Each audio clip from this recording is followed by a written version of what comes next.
Hello, welcome back to the David Watson podcast. And today I spoke with a returning guest for a short interview, Amy Pollack, who was talking to me about the next book in the series of Jelly Bean. I hope you enjoy the episode. Hello, welcome back to the David Watson podcast and an impromptu little history chat. How are things? Good. Thank you, David. Good to be here. Yeah, no, it's nice to have you back. And you're here to talk about your latest book. But just remind everybody about the previous Jelly Bean books. So my previous Jelly Bean books are not the world's most creative titles, but they are The Adventures of Jelly Bean, The Further Adventures of Jelly Bean, and The Still Further Adventures of Jelly Bean. So I know I have 7 grandchildren, and they said to me, Grandma, for my book 4, you have to think of a more creative title. I'm like, you got to help me there. I'm not great with titles. No, I'm going to kick back on that and defend you. And the reason being is The Adventures of Jelly Bean tell me everything I need to know in the title. I know who the character is, and I know there's going to be adventures. The one that says The Further Adventures of Jelly Bean tells me that one, there is a book before, one that is ongoing, and I know who the main character is again. I know what to expect again. So everything, right? So whilst they say don't judge a book by a cover, on this occasion, the cover tells you everything you need to know before you've opened the page. Yeah, everyone loves my covers. I'm going to put I can't draw myself at all, but I have a nice young girl who's offered to do little illustrations for me in my book 4, and I think that'll make it nice. So this is the 3rd book, is that correct? Yes. And it is. Are you already in the process of the 4th book? I'm in the middle. Yes. Yeah. My 4th book is going to have a lot. My books are very real. They deal with many current issues. And in my 4th book, just as a little spoiler alert, I have a lot on going on with bullying in the schools and in her school, and how she helps out with that and reacts. So when you say it deals with real issues, what would be an example of that? Okay, so for example, I was just talking about this in my last interview. In book 1, Jelly Bean has a really close friend who she loves being with, and she's so loyal and fun and wonderful. The parents don't like her, don't want her to be with her. And the crux in book 1, well, I don't know, hopefully this doesn't give away too much if your listeners haven't read it yet, but she finally says to her mom, which can happen in many, many, many, many households, you just don't like her because she's poor. And wow, that's part of it, but part of it is that this is a very real issue. Her friend's mother is a single parent, has to work very hard, and can't be there a lot of the time. The mom doesn't want her in that kind of situation. And she's also the friend who's so wonderful, but she's also of mixed race.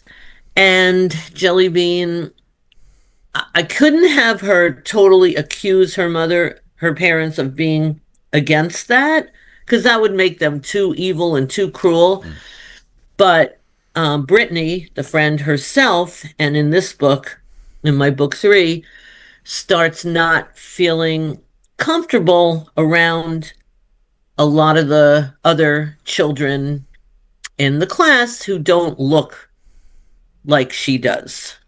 So being an outsider, it's not so easy. It's difficult. So that's one of the other real issues. Yeah, it's difficult though for parents, isn't it? Because parents have a belief. Yes. We're all, whatever anybody says, we are all guilty of stereotypes. Yes. And we're all guilty of prejudices. And as a parent, you kind of, you can't help but sit back and say, I don't, and you will be able to justify it any way you choose to, but you can't help but look at a situation, a scenario, a group of people, a friend, and say, And say with absolute certainty if that person will have associates or will know or will etc etc. And as the saying goes, we get tarred with the brush of the people we keep. We all get tarred with the same Hmm. brush. And Yes. um and parents normally generally are well intentioned, but that doesn't make it right. I know. It And is. It's a very sticky wicket. It it is. really is.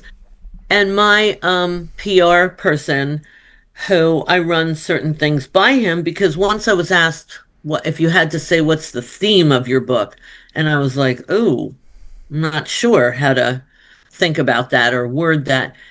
And he said, "You can just say my books make you think." Yeah. And they do. Because Jelly Bean, she thinks for herself, or she learns to. A lot is by trial and error, like I'm always saying to my kids. It's just like life. It is. It is. You can you can be around people for years and get caught out by something they've done.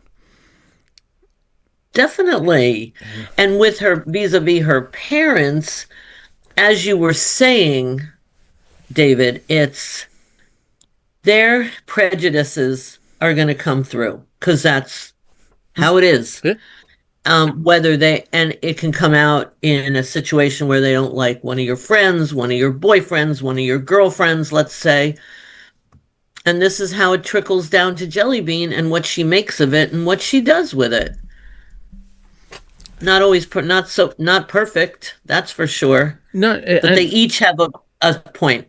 it is. They do, and it's difficult. I mean, as for parents, when if you see a scenario that you don't think is in the best interest of your child, Oh, the that's first hard. question, yeah, but the first question you can say is, well, what sort of parent am I if I don't act? Oh gosh, that's so true. Now that my children are grown and married and have kids of their own, certain things I wouldn't dream of, quote unquote, correcting, but I can still have my Yeah. opinions about what they're doing, whether or not I like something or just think to myself, which is, I think, the hardest thing as a parent to think, well, they'll find out, Well, whatever it is. yeah, yeah. No, no. Look, I mean, I'm 51, and most of my friends who have got kids, who have got girls, those girls are teenagers. And Hmm. the reason they have an opinion about teenage boys is because they remember what they were like as teenage boys. Oh yeah, Yeah, yeah. There you that's a go. tough one. Yeah, Oh my God, really? and they're both I right, mean, and they're both wrong. Do you know what I mean? you're so right. Are they entitled to? You don't want them to have to find something out too late after a big giant mistake can have repercussions. Yeah. Something less, more minor, that's a whole different story. But you don't want them to find out something too late. Like with Jelly Bean, her oldest brother, if you've read them, drops out of high school, which her parents are not happy with. Of course, nobody really would choose that, probably, most likely for their child. But that was right for him. And that takes up a lot of the parents' energy. And so Jelly Bean gets a little bit of short shrift with certain of her issues, let's say. Mm, But then he goes and joins the Marines, and that was the right decision for him, yeah. as it turns out.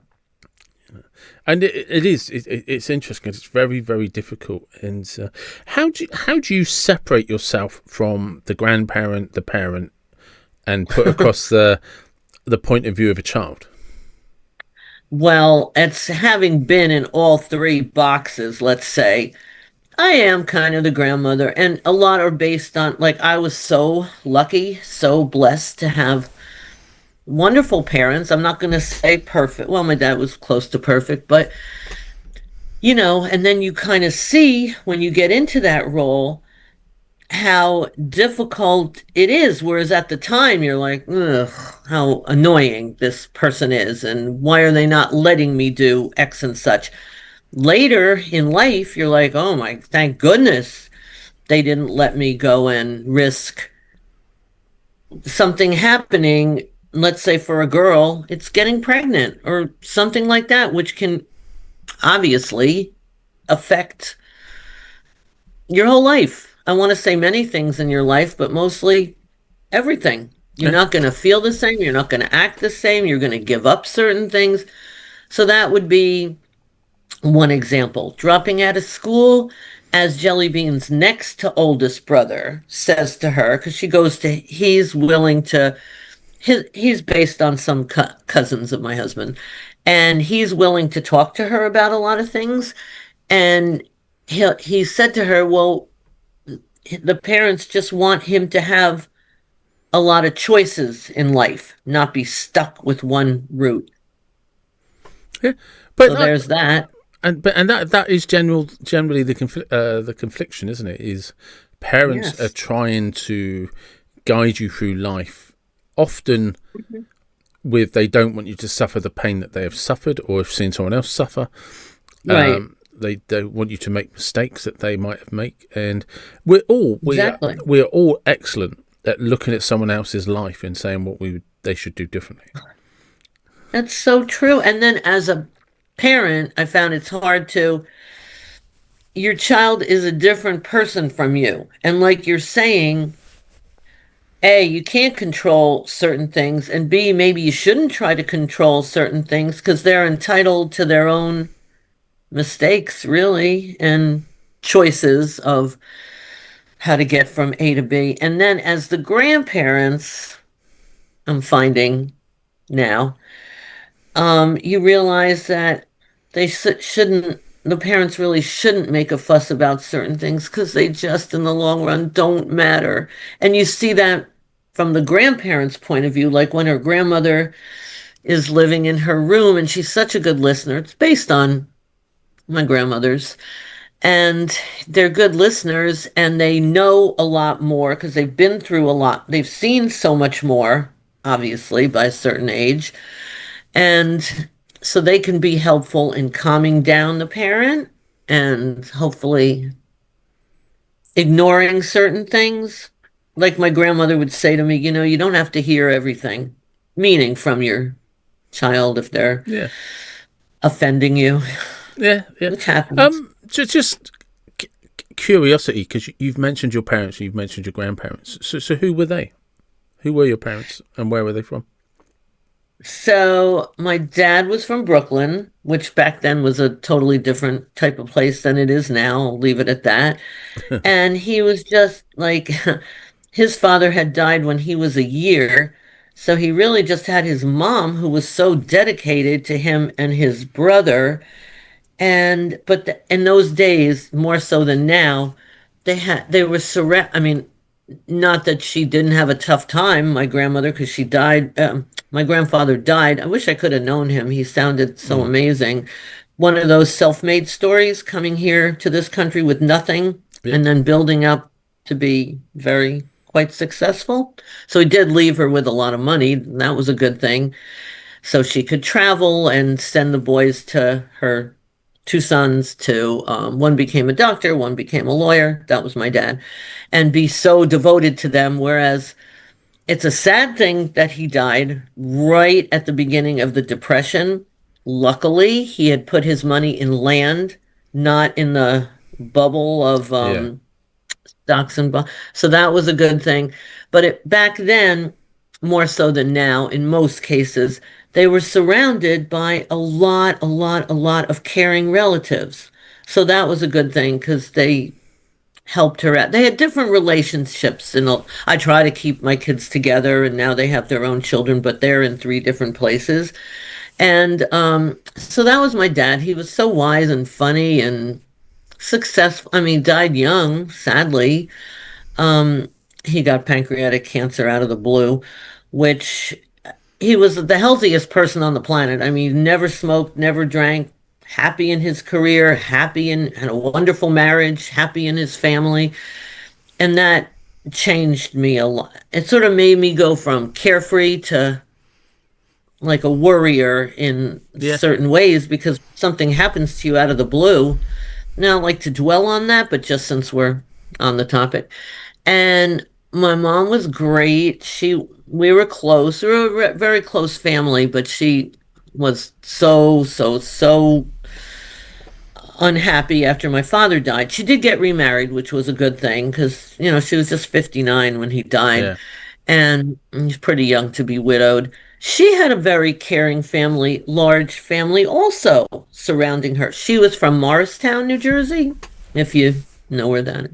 Kind of a suburb of yeah, Newark. And she had a very, very loving family, but they were depression people, yeah, which, it took me a long time. I didn't, and it wasn't talked about at all. Sort of like I know British people are stiff upper lip. And my sister said always like kind of taught me to be stoical, which is a good thing. mm, Because the only way originally, honestly, that I found out that she had grown up really poor, you know how your kids, well, often they're given the assignment of talk about a special person to you. So she was interviewing my daughter, maybe she was around Jelly Bean's age, maybe around 10, and was interviewing my mom. And she said, which was your favorite holiday? And I remember my mom said, Passover or, Easter time. She said, because that was when we were able to get a new pair of shoes. yeah, And afterwards, I said, Mom, is that really true? You got a new pair of shoes once? She said, Amy, what did you think? I said, I hadn't thought about it because it was never talked about. yeah, And that was interesting. And it explained a lot also when if we would go to a store and she'd say, Amy, don't some a dress that was like $1,000, a slip of material. She'd be, I could make that for you from a pattern for like $6. And I'd be, oh, because she always made all her own clothes. yeah. Things that they did then that you found out afterwards. But she was a lot of fun to be with. She was more critical, let's say, than my dad, which has turned out to be kind of good. At the time, like in my book, it can make you crazy because if I'd say, oh, such and such happened, which I wasn't trained to be a big complainer, but she would always say to me, okay, Amy, what had you done? What did you do? And I would be like, rare, Yeah. nobody wants to hear that, but it really made me think very hard about being careful with what I said and did. It is. There's something fascinating, and I don't think historically we've done enough to recognise what poverty was like back then in the Oh my Depression. goodness. I And, know. and I remember my nan, who was born in Southern Ireland, Uh-huh. and Where's that? she was born in Wexford in Southern Ireland, deep south Oh, of Ireland, and oh. I remember her telling me about when we used to go over there. She'd tell me these stories, and there was a water pump to get water, and it was Hmm. about probably half a mile from the house, and that's where everybody in the village got their water from. And Uh-huh. but because everybody they were poor, they never had shoes. They only used to wear Wow. shoes in the winter. Um, and on Sundays they used to go to Hmm. church in two groups, and it because they had the Sunday best shoes just for church, but they didn't have Uh-huh. enough shoes to go round. So if you and your sister were size fives, one of you went in the morning and one of you went at lunchtime Wow. because there was only one size of shoe for everybody. So Wow. yeah, and all of the and that was just normal. That was just normal to them. Right. That was normal to everybody else. And we cannot comprehend today that what they just lived a life that was, and they felt they had plenty. They I felt know. they didn't feel poor. They felt they had absolutely plenty. My That grandmother was so cheerful. yeah, And look how I mean, on my mom's side, she and my grandfather, they always each had to have two jobs. yeah, I didn't think much of it. Like, okay, well, that's what you did, whatever. But yeah, my grandfather sold whatever there was available to be sold. They They, couldn't have afforded to send him to college. My grandmother was self-educated and she became a decorator and she was also a bookkeeper. But this would never fly today. But once she was telling us, there's stories. I wish I had taped and asked more. She walked in to get payroll from the head. It was a big hospital near us, yeah. and she was short. And he said to her, the head of the hospital, "What's a little girl like you doing in a big job like this?" And she was laughing, and I said, "Wow, you could never get away with saying that now."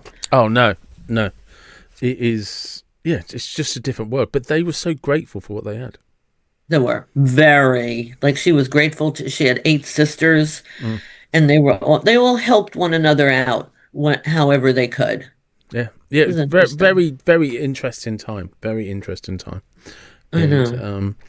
do you think that might be almost a reason why you write your books? Yes. It's so interesting you should ask that because I just had my book launch for my book three, and someone asked me a similar question. And I said, this way I can recreate all these people that were so important in my life that are gone.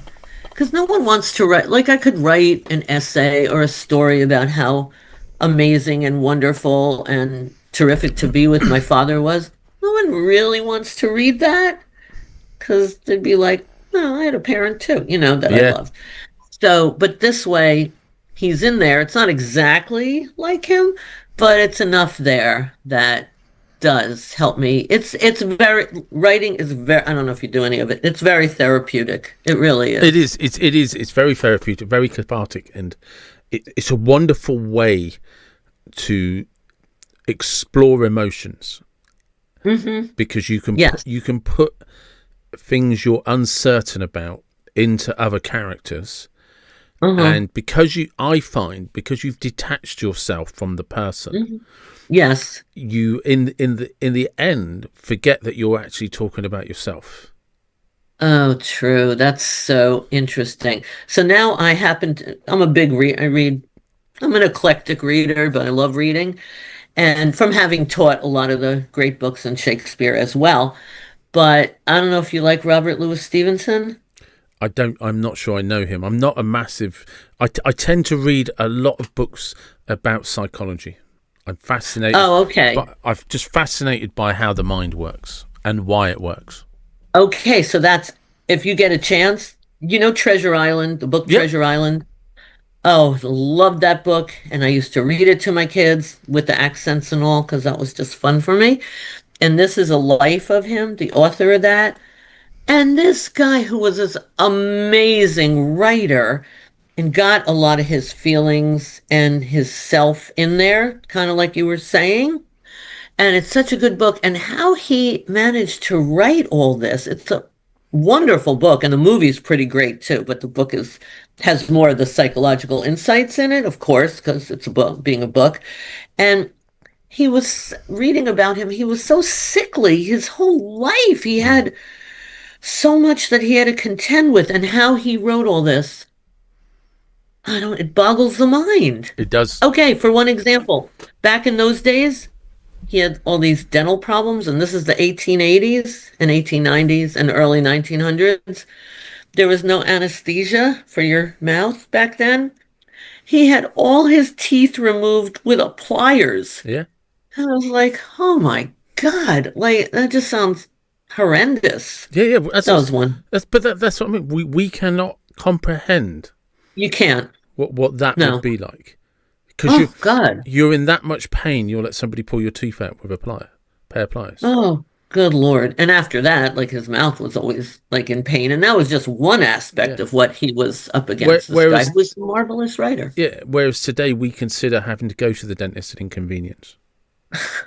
I know. True. Oh, that is the truth. Just quickly, because I know you have to shoot, and it was always going to be a little bit shorter than normal. Um, where can they find your book? So if you go on my website, it's amypollack.com, and you can see where to order my book. But Amazon, I hate to be an advertisement for them, but they are Yeah, the best. They are the easiest. Oh, like you were saying with your headphones, it's just kind of a fact of life.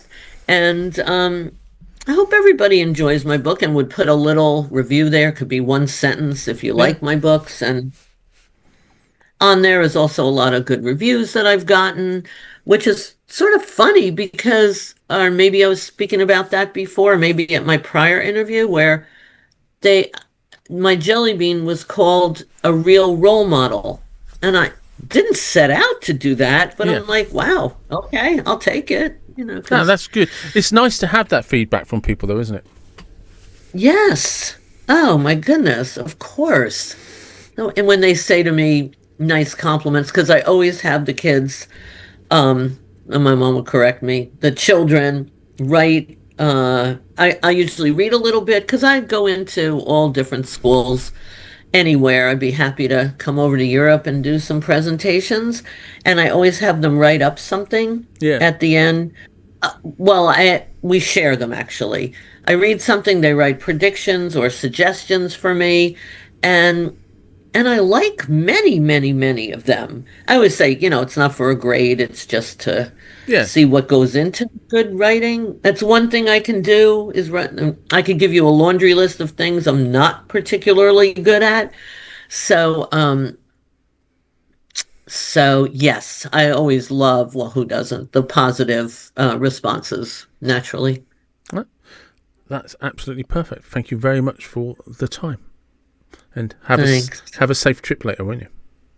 Oh, thank you. Oh, you don't have, right, our Thanksgiving holiday, but No, have a good holiday season. I will. Thank you very much. Oh, thank you, David. And that was Amy. Please do check out the website.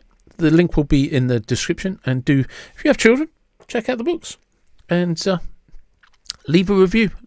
Be nice. Comment nicely. And check it all out. And thank you, as always, for listening, watching, subscribing, likes and comments. It is genuinely appreciated. It goes a long way. Thank you. And wherever you are from, whatever you believe, please do take care and be blessed.